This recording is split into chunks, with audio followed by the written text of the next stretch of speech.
Welcome to the Mean Street Podcast with Brandon Benefield. Hey, what is going on here? Adam Howell. Okay, I need 33 1/3 pounds of bacon. Alfred Romero. Because I'm going to tell you right now, I'm like a dumpster. And Adrian Moss. Let's do this!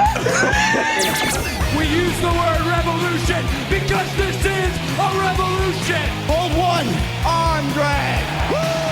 The millions. What? That's the big wiggle. Look at all of this crap in this ring. Hold two, arm bar. You don't know what hard times are, Daddy. It's still real to me, damn it. That's right, yet another podcast about professional wrestling. Seriously, guys? Making their way to the ring at a combined weight of 776 pounds, the Mean Street Podcast. Hold three, the moss-covered, three-handle family Gradunzel. Two, sweet! God almighty, the roof just came off. And that's the bottom line, because Stone Cold said so.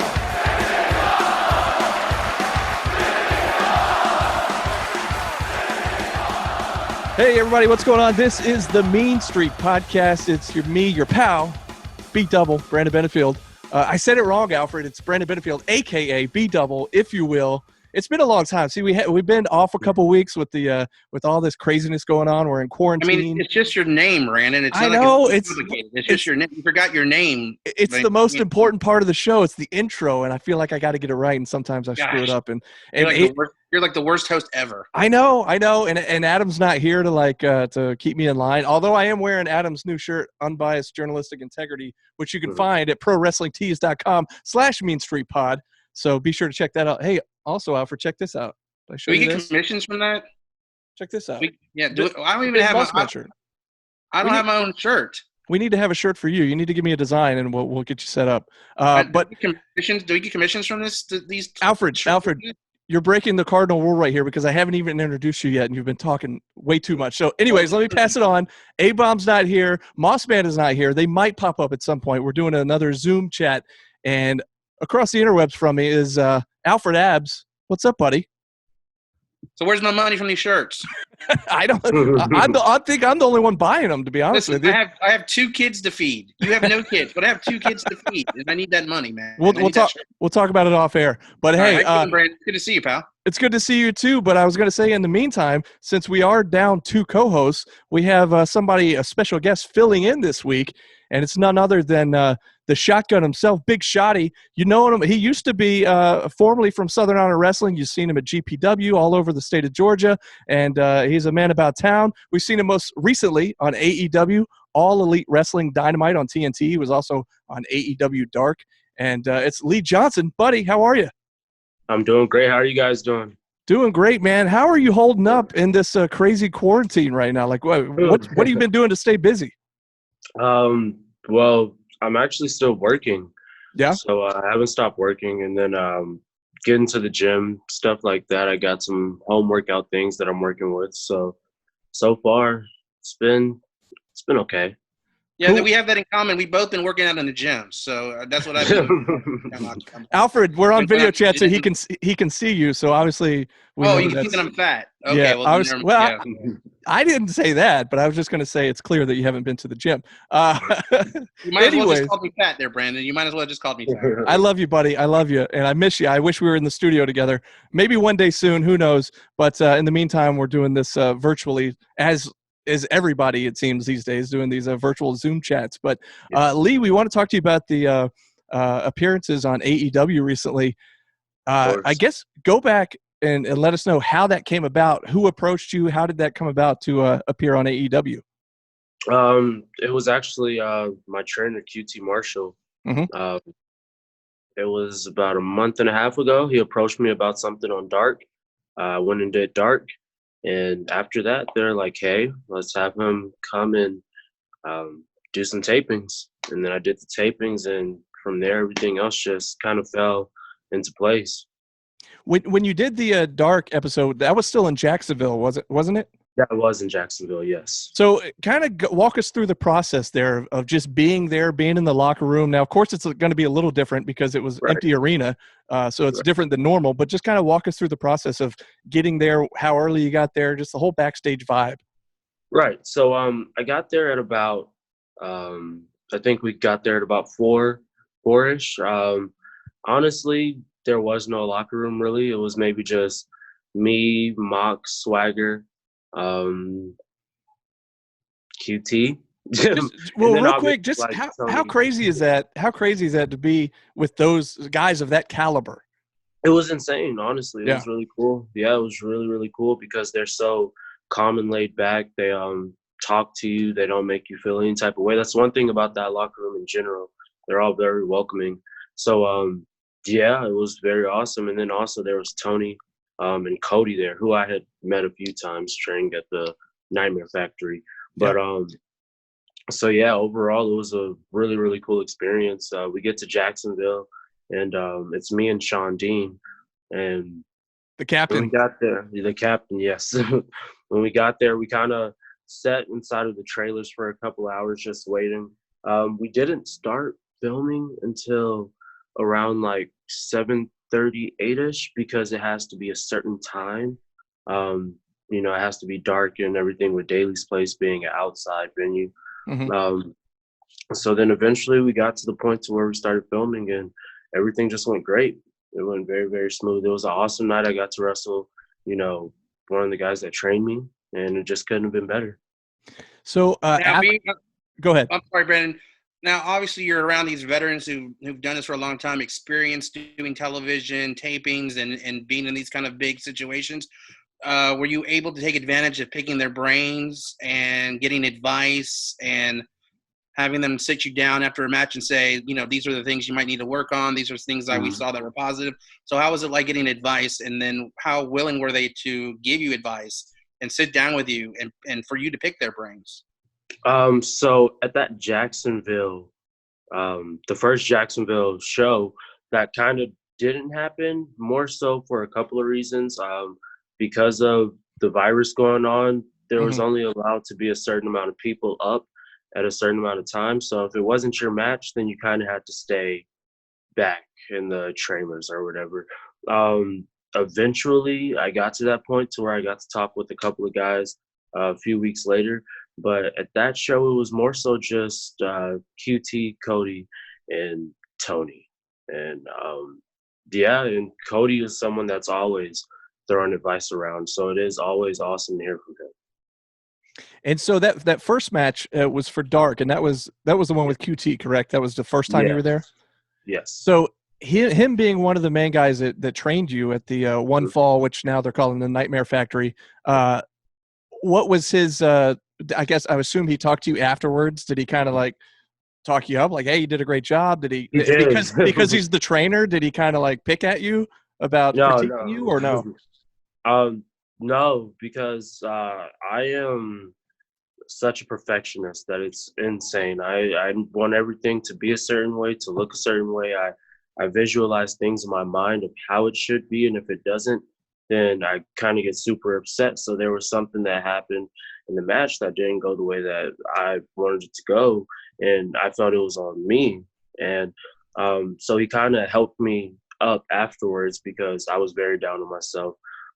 He talked to me afterwards. He told me I did very well.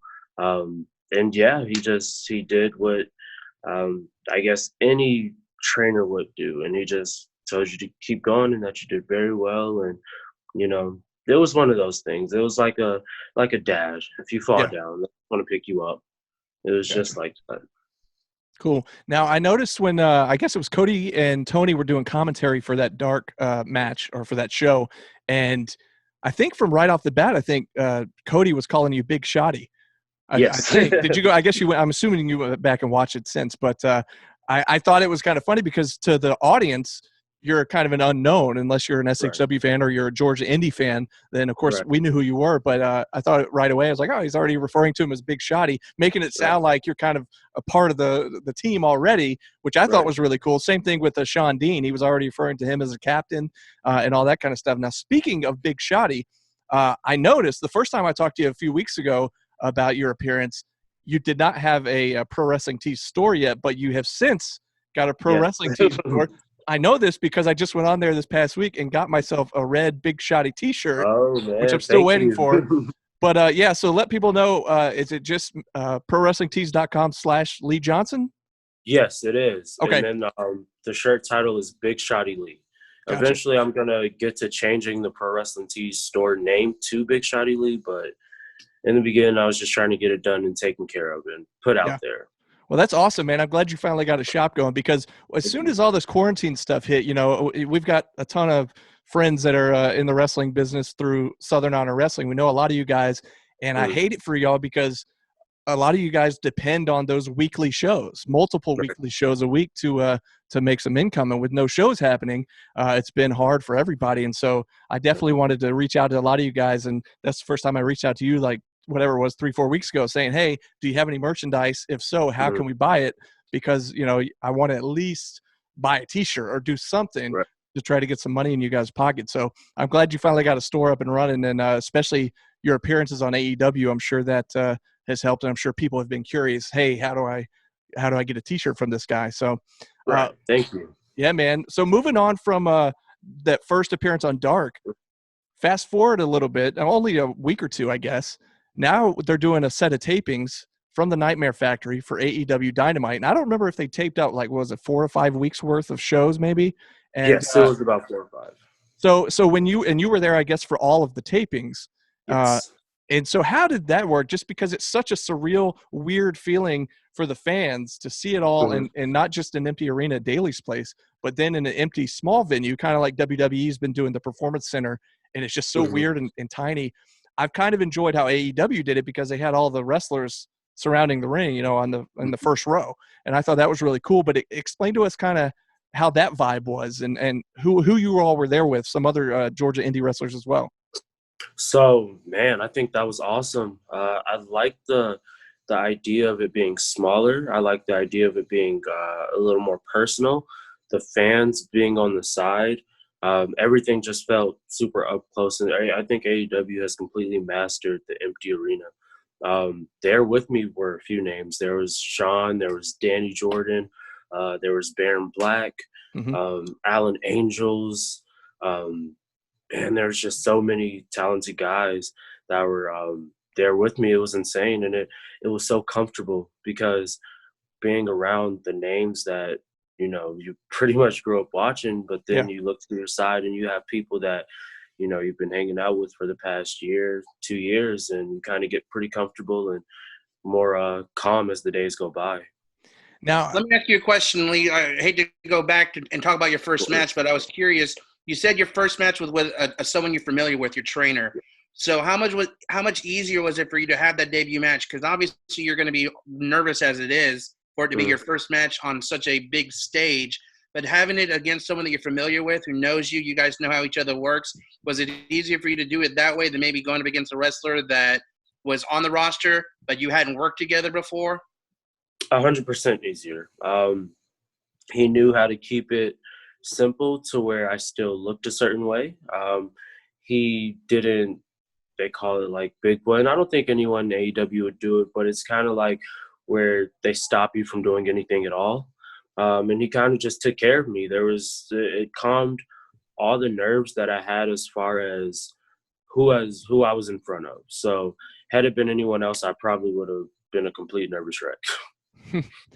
So I guess you didn't know this until after it all was airing on television, or maybe you did, but I had a feeling that maybe Jericho wasn't there when he was calling commentary, or was he there to call commentary? He was there. Yes, he was there. He was there for the whole 7, 8, 9 hours and was just going. So one of the highlights of these shows that were filmed at the Nightmare Factory was the mix-up on the commentary table where they had it with Jericho and Tony Schiavone, which was just gold because it was just so funny. Jericho is so great at commentary, and if he ever does decide to retire from in-ring action, I could definitely see him pulling off the heel announcer role if he ever decides to go that route. But I thought that was great, and I'm just wondering, like, how crazy was it for you, like, going back and watching later and seeing, you have somebody like Jericho calling a match that you're That's Man, insane. it was awesome. It was insane. Jericho was actually one of the guys that came up to me after one of my matches, and he was just like, "Yeah," like he was like, "You have a really good look. You're really good," and he gave me some very good advice. And it being Jericho, that was awesome. So listening to Jericho and Tony Schiavone and hearing what they had to say about me during the matches, it wasn't anything bad. Right. I thought that was the coolest thing. It was very, very awesome. Well, you mentioned a list of Georgia wrestlers that everybody's familiar with, as far as if you're a Georgia indie fan, that were at that taping. And one name we forgot to mention was Suge D, who has now become Pineapple Pete. affectionately known as Pineapple Pete, thanks to Chris Jericho. Yes. So Alfred, just FYI, if we're ever around Jericho, it's all about like what you might be wearing that day, because Suge D happened to be wearing a Hawaiian shirt with pineapples on it, and henceforth he's known as Pineapple Pete. And actually, I saw where last night they announced that next week Pineapple Pete, Suge D, will be going one-on-one with Chris Jericho. How crazy is that? That's nuts. Insane. Yeah. So I don't know if you'd be allowed to tell us, even if you were. But do you know, moving forward, have you been contacted to show up in Jacksonville anytime in the future, or is that top secret? Just keep watching as the weeks keep going. All right, sounds good. Fair enough. Fair enough. Now, wrestling on the smaller stages, when you're doing independent wrestling production, is a little bit lesser than probably what it is at AEW. So when you see all the behind the scenes, the production that goes into putting together one of these AEW shows compared to production that goes on in one of these little independent shows that you do around the state of Georgia, how was that to see kind of all the lights, the whistles, the bells, the cameras, everything that goes into putting together an AEW show? I think that's so. I want to say that I kind of saw it already, because being an SHW, the production there is so awesome. And I'm not familiar. Sure what is SHW? We've never heard of that, but I'm just kidding. We talk about that all the time on here. So yeah, and I'm pretty sure a lot of people know at this point that Dylan is actually involved with AEW. Mhm. So honestly, I saw it in SHW there. It's on a bigger scale, but with Dylan being involved with both, and you just kind of see how he's magical. He's magical, and everyone on that team is very magical. Yeah, it's awesome. Yeah, Dylan, speaking of Dylan, he also just got done binge watching every season of the Golden Girls. So just FYI for everybody out there, that's the monster of SHW. Just binge watch the Golden Girls. Anyways. Let me ask you, how comfortable, yeah, I'm sorry, Brendan. Let me ask you, how comfortable is it? Because it is intimidating to move up to the next level, especially when you're worked so hard to get to that point. Mm-hmm. And to have people around you that you're familiar with, that you've worked with, that are there. It seems like all of you kind of are a family who have been able to, all of you guys be able to move up to the next level together. How much more comfortable and great is it for you to have your friends and people that you work with there with you to kind of share this amazing moment? It's definitely very comfortable. I think as the days went by, I started to show just how comfortable I was. Day one, it was kind of a little shy. Day two, it was more comfortable. And then day three, it was like, okay, I'm the shotgun. This is who I am. Like, it's just, and I think it was like that for everyone. For Alan Angels, for Sean Dean, and whoever was at Suge D, Pineapple Pete. I just think as the days went by, you kind of just, you're like, I belong. It became that. It became I should be here. I belong, and I love this type of thing. I got to tell you, man, we are super proud of you just for being fans of Georgia boys, and you're a Georgia boy. And we were just saw how, I guess it was May 3rd, so about a week ago, was the 1-year anniversary of SHW Retaliation, which we affectionately called SHW 1000. And we had the surprise, of course, you'll remember, of Kenny Omega and Chris Jericho, and Cody Rhodes was also at that show. And this was like a couple of weeks prior to their first big pay-per-view, Double or Nothing. And they were, of course, promoting or hyping up the match between Jericho and Omega. And I just remember all the SHW locker room spilling out at the end and how chaotic and insane that whole thing was, and definitely a memorable night. But one thing that Kenny Omega had said he kind of gave a little speech at the end of the night, going around looking around at the roster and talking about how, someday soon some of these folks will be appearing on AEW television, and fast forward to a year later, just over a year, and you're seeing a handful of those same people that were at that show showing up on Dynamite and AEW Dark. And I just thought, man, that's so freaking cool, especially if you're an SHW fan and you were at that show, or you've been to a bunch of shows and seen you guys kind of evolve and get better and better. So super happy for you, man. Thank you. Yeah, a lot of hard work went into that. So let me ask you, because I'm always fascinated by how people get involved, because getting involved in wrestling is and really in any kind of sport, really, is tough to break into and get your feet wet. So for you personally, what inspired you and what motivated you to want to do this? Oh, man. So I've actually wanted to be a wrestler since I was maybe like 3. There's a picture of me where I'm holding like the old WWF title, and I'm maybe like 2 or 3 years old, and I'll post it eventually. But I wanted to be a wrestler since I was young. I grew up watching it. My parents got me into it, and then as I got older and you kind of realize that it's possible, I just kind of went for it. I got out of high school and I went to college for maybe a semester, and I was like, I just don't want to be here. And I found the closest wrestling school that I could get to. And from there, I just, every single day, working as hard as possible. Do you remember your first live show that you went to? Yes, it was actually in 2004. It was Armageddon, and it was in the Gwinnett Arena, because that's where they used to host the shows in Georgia. So it was the Gwinnett Arena, Armageddon, 2004. Brock Lesnar was there. Eddie Guerrero was there. Big Show. It was awesome. It was awesome. I used to go to the shows all the time when I was younger.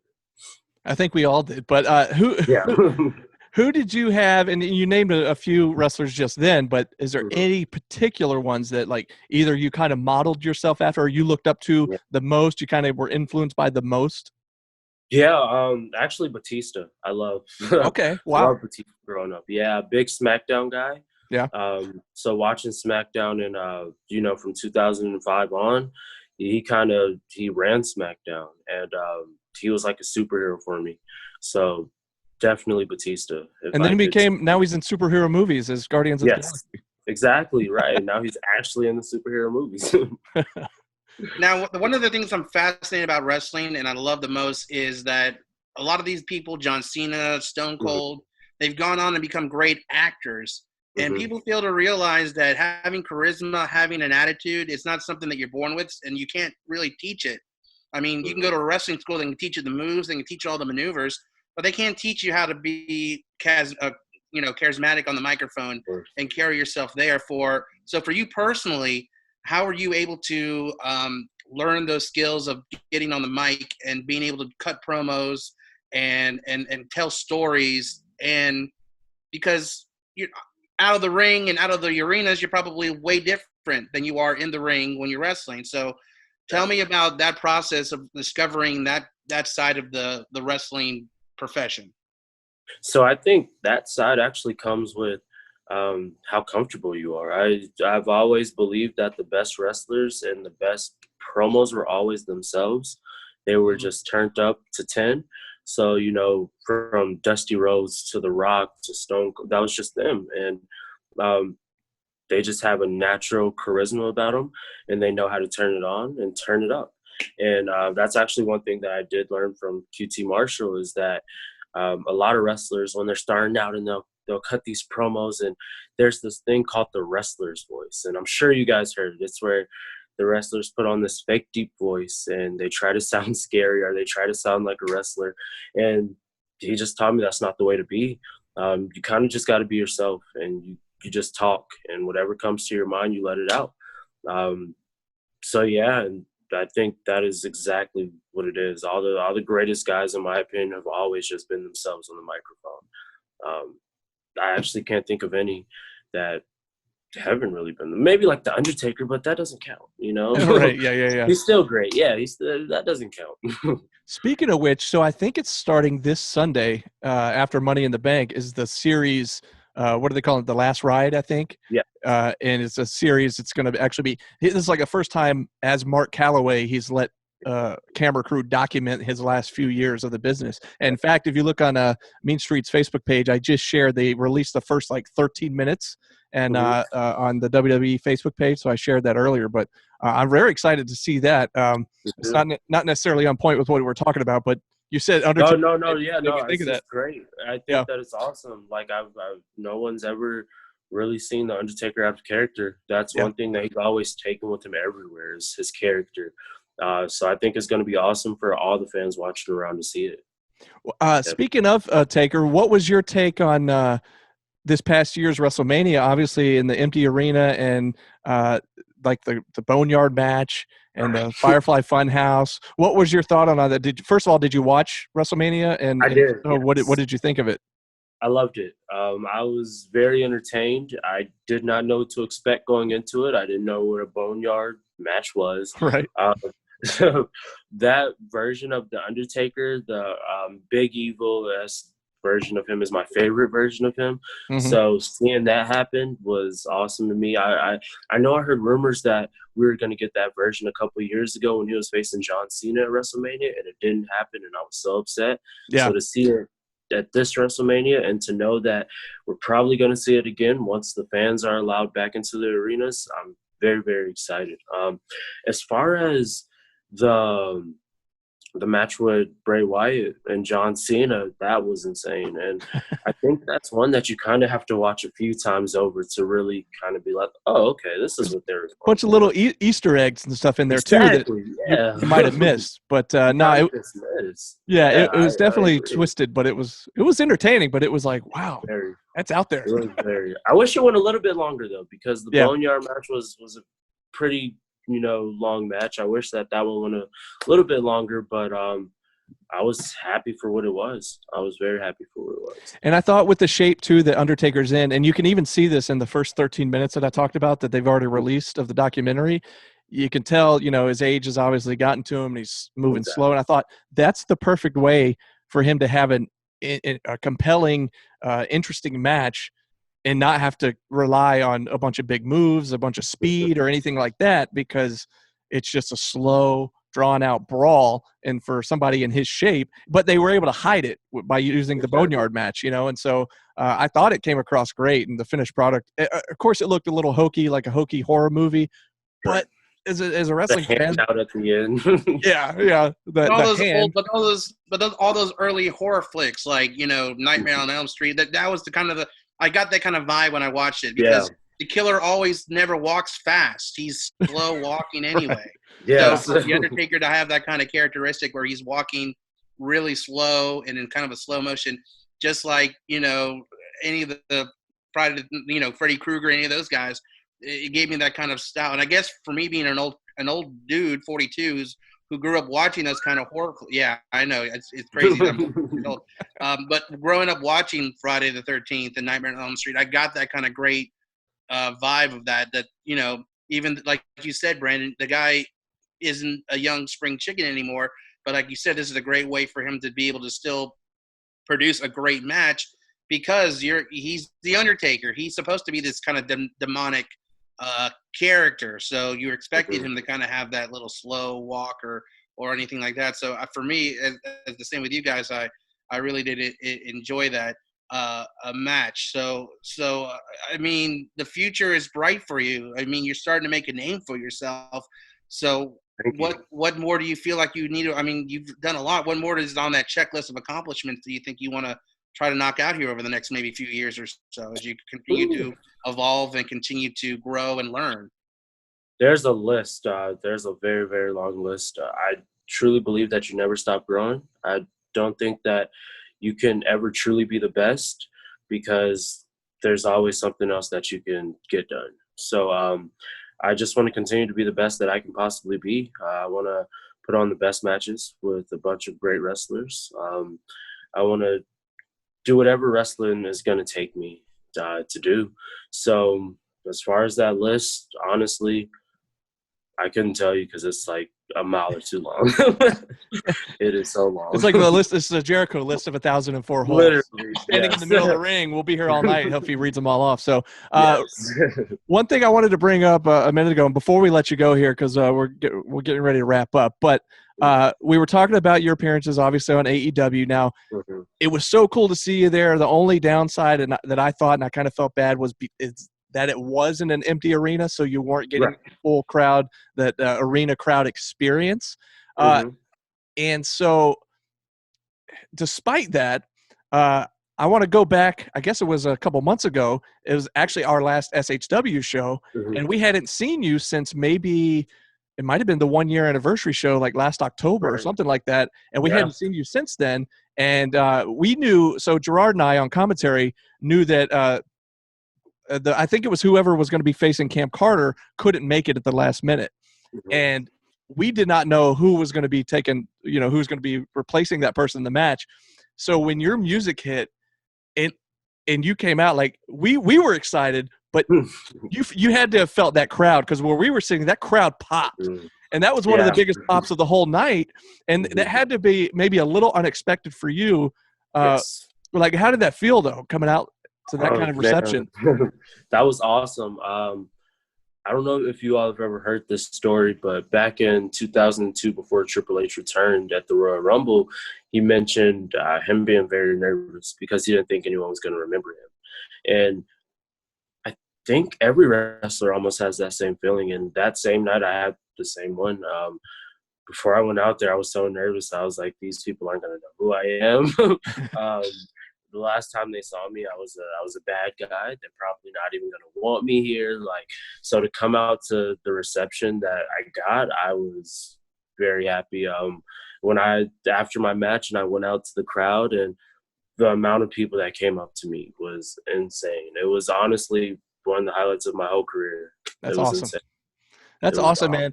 And I was so happy for you, just even as a fan and even as a commentator, somebody as kind of part of the company. Like, I was so pumped because, again, I didn't know you were going to be there until you walked out.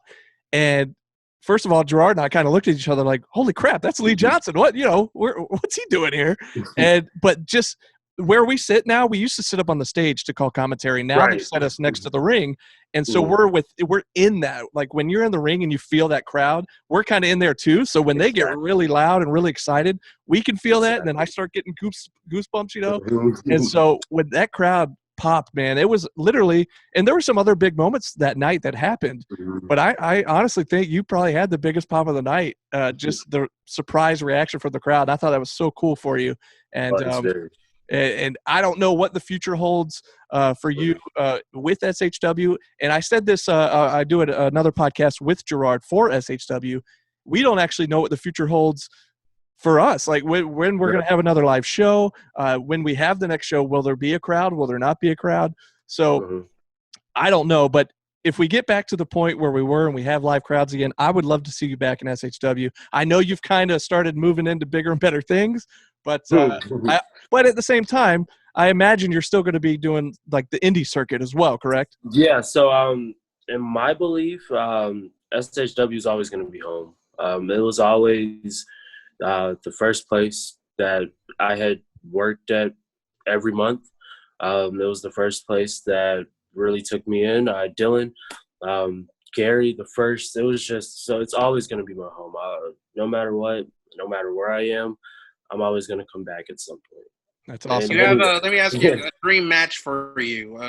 Who, of anybody you could possibly face, is there one guy that you would just go, man, I would love to work with this person and get in the ring with this person and wrestle this guy? Is there anyone that would for you be like the ultimate? Are we talking past or present? Past or present, anytime. Well, dream match. Yeah, so, dream match for you. Who would be someone you would love to have the opportunity to work with? Sami Zayn. Wow, okay. Sami Zayn. Oh, yeah. Big Sami Zayn guy. I would El Generico. Oh, yeah. Oh, yeah, definitely. Sami Zayn is, for me, man, he's insane. Kenny Omega. Not a lot of people know this, but it's if you see the gun, then you should be able to tell. Everything from Kenny Omega when he was in New Japan. I was just super heavy on him. Well, you have the Lee trigger. Exactly. Which, exactly. It's you know, all there. It's the Lee all trigger, there. the V trigger. That's how we can bill it. Lee trigger versus Exactly. V trigger. That'd be great. Exactly. Book it. So, yep, right there. Sami Zayn, Kenny Omega. I would love any day, anywhere, no matter what, to step in the ring with them. So, real quick, you mentioned Kenny Omega, and I talked about that 1 year anniversary of Retaliation from SHW.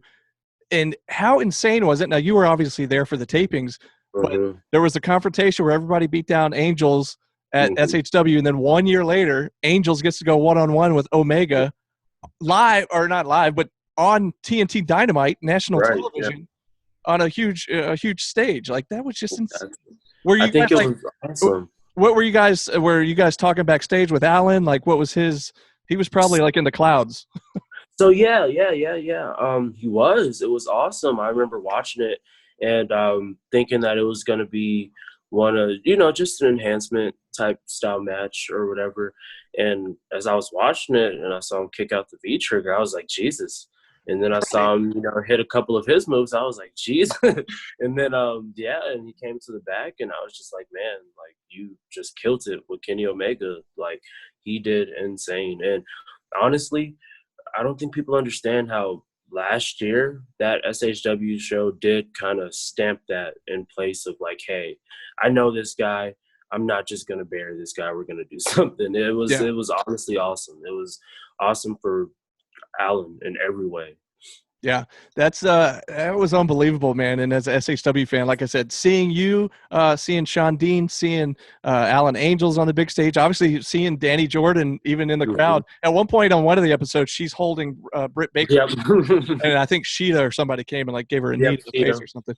And I really wanted Danny to have a match with Britt at some point for that reason, but I think Britt had the broken nose, and I don't know if she could have the matches that she was supposed to have at the tapings. I don't really know the full story, but anyways, hopefully we'll see more of not just Danny, but you also, and more of Alan, more of the Captain Sean Dean in the future for AEW. And we just hope for bigger and better things for you, buddy. And like I said, as soon as SHW comes back, whenever that might be, we hope to see you there as well. But in the meantime, thanks for joining us here on the Mean Street Podcast. And Alfred, any final words for the Shotgun? Yeah, I mean, I just want to just get your thoughts, man, because as we mentioned, SHW has really made a name for themselves with, you mentioned the appearances of Cody and all those guys. I mean, that's a big deal for them to make that stop before the big pay-per-view, because that's the last thing everyone is going to remember before. I mean, I saw that they tweeted it out and gave some love to you guys, but for all of you guys to make it to the next level together just shows leaps and bounds how amazing a promotion that Southern Honor Wrestling is. And I've gone to a lot of the big WWE events. I've never really done a lot of independent shows. That was definitely the first independent show that I have ever been to. And I was blown away by the production value, the wrestling, and just, the crowd is just so into it. So it's just amazing to just see the products that have come out of that little promotions in Camden, Georgia. And what a great job Dylan and Gary has done to take your talents and promote it out there, and now people are starting to really see what you guys can really do in AEW. I mean, Dylan was the guy inside, but you guys didn't have the opportunities, but you guys have to get in there and do the work to keep going. So that's just a testament to your work ethic and what you've done in your career. So like Brandon says, the future's just super bright for you. So who knows, maybe when you become a bigger deal and you don't forget about the little guys who are there for you, when you do your first WrestleMania match, maybe you can come back here and talk to us and remember us when you become big and famous. Yeah, give us the rub, the Big Shotty rub once you become the big guy, the big dog. Or, well, not the big dog, that's Roman Reigns. But anyway, whatever, the Big Shotty. There you go. Well, hey, man, do you want to say anything to the fans before we let you go? Plug your Pro Wrestling Tees store again or anything? Yeah, it's Pro Wrestling Tees /Lee Johnson. And to the fans, thank you. Without the fans, there's no us. So I greatly appreciate it. And I'm sure you got some social media out there. So you want to throw out your Twitter and social media that people can follow you? Yes, all of my social media is Big Shotty Lee. So that's Big Shotty Lee on Instagram and Twitter. Well, there you go. Big Shotty Lee. That's Lee Johnson for you on the Mean Street Podcast. And Alfred, I think that's going to do it for us. And I guess we'll see you guys next week. In the meantime, Alfred, ring the bell. He's tapping out. Ask him! Hey, I got you.